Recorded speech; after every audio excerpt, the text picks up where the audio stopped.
Modeling part 4. This is the final part of modeling, and it's comparison. What we're wanting to know here is how will our model perform in the real world? So after you've tuned and improved your model's performance through hyperparameter tuning, it's time to see how it performs on the test set. The test set is like the final exam for machine learning models. If you've created your data splits correctly, it should give you an indication on how your model will perform once deployed in production. That means customer facing rather than just being on your local computer. Since your model has never seen data in the test set, evaluating your model on it is a good way to see how it generalizes. And remember, by generalizing, I mean adapts to data it hasn't seen before, such as how our heart disease prediction machine learning model would perform at classifying whether a patient has heart disease or not on a patient who wasn't in our original data set.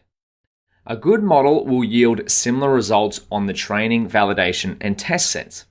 And it's not uncommon to see a slight decline in performance from the model on the training and validation set to the test set.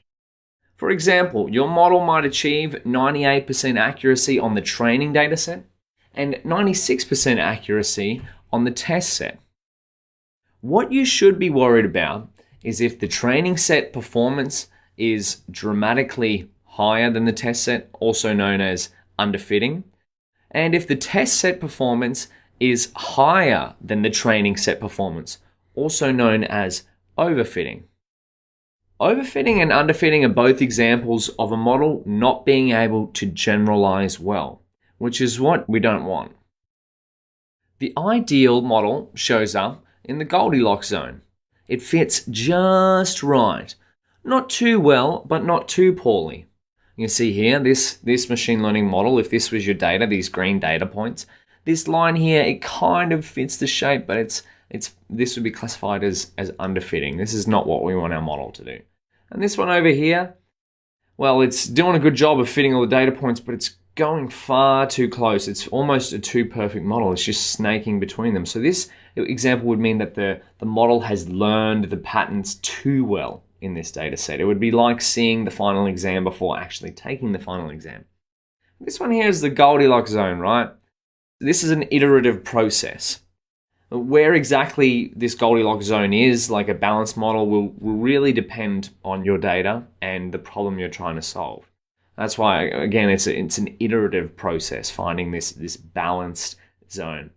And now after some experience and practice working on different machine learning problems, you'll be able to start to tell whether your model is overfitting or underfitting. Now, there are several reasons why underfitting and overfitting can happen, but the main ones are data leakage and data mismatch. Data leakage happens when some of your test data leaks into your training data.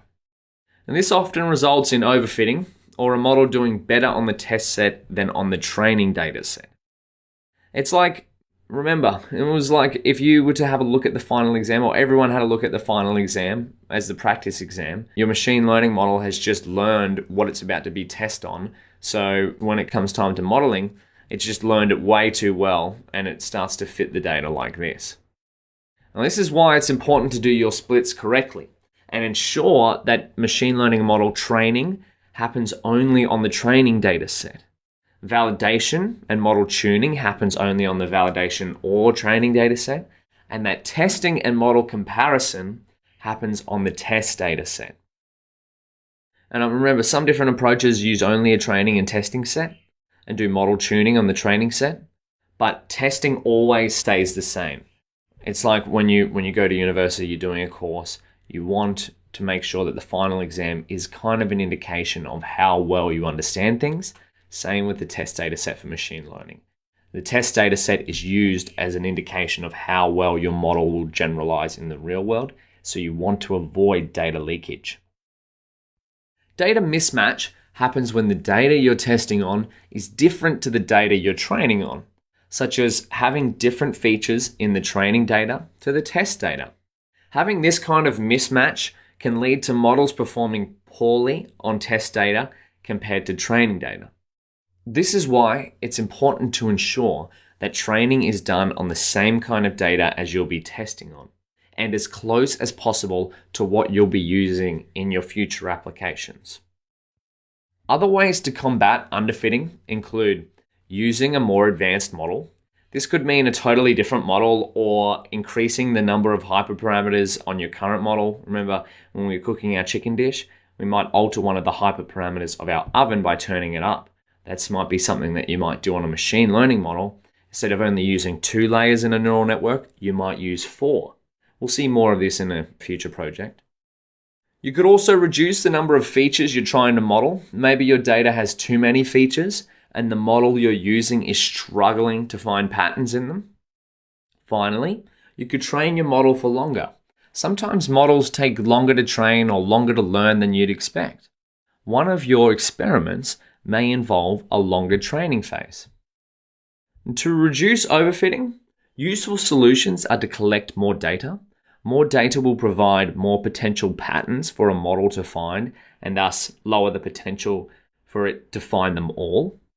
Or you could try use a less advanced model. This is uncommon, but it's a possibility the model you're using is too good at learning and it models your data too well. Be cautious of models performing too well, as they might lead to incorrect predictions. Remember, no model is perfect, so be sure to check your good results as much as you check your poor results.